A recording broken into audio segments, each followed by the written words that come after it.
Morning, how are you?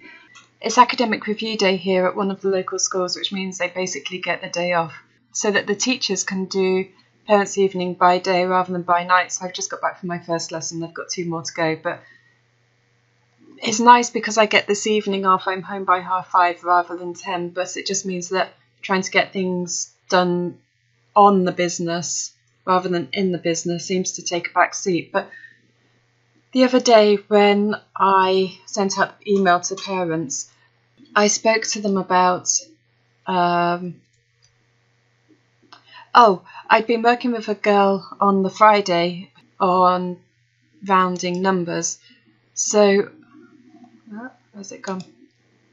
We basically came up with a metaphor of one number pushing another number over the wall. If it was 5 or higher, it had the strength to push it over, and when it landed on the other side, it would be a digit higher. If it wasn't, then if it was 4 or below, then it would land in its traditional form. But I mentioned this in the group emails when I sent them out on Tuesday, and I said that I'd create a video to explain it. So that's what I thought I'd share with you today, because the thing is, when you do videos like this for parents, whether it's maths, English, French, or whatever, you're giving them techniques that they can use to explain to their child at home.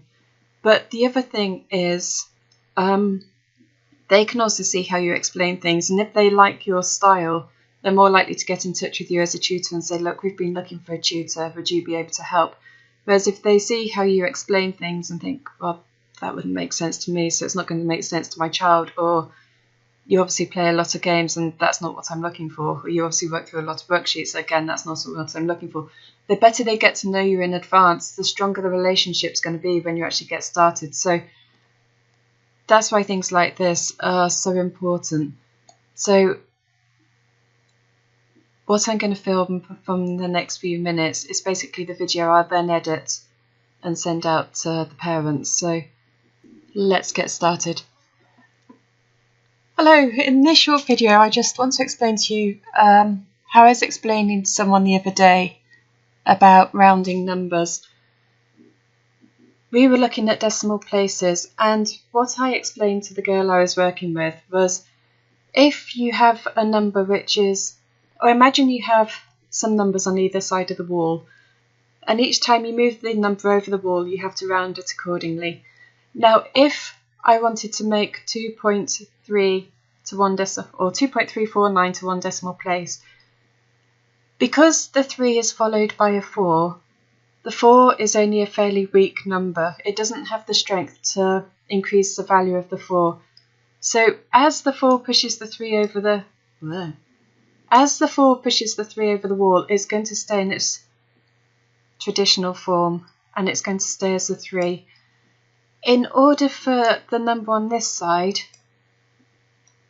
to have the strength to push the number across and increase its value, it has to be a 5 or more. So let's shuffle these along.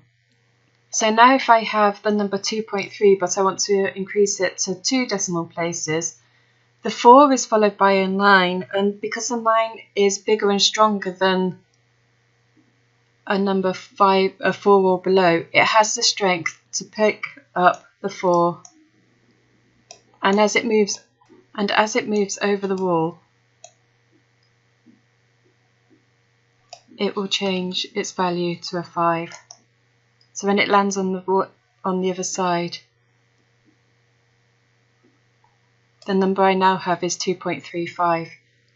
I hope that makes sense. It could also equally be done with, if I move this 2 out of the way.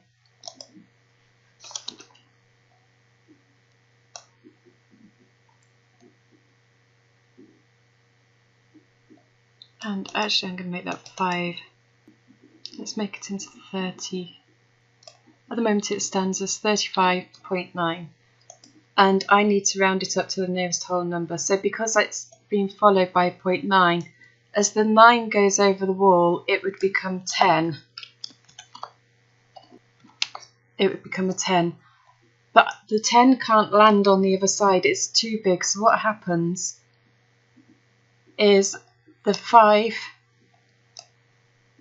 would get knocked out of the place, and the 10 would land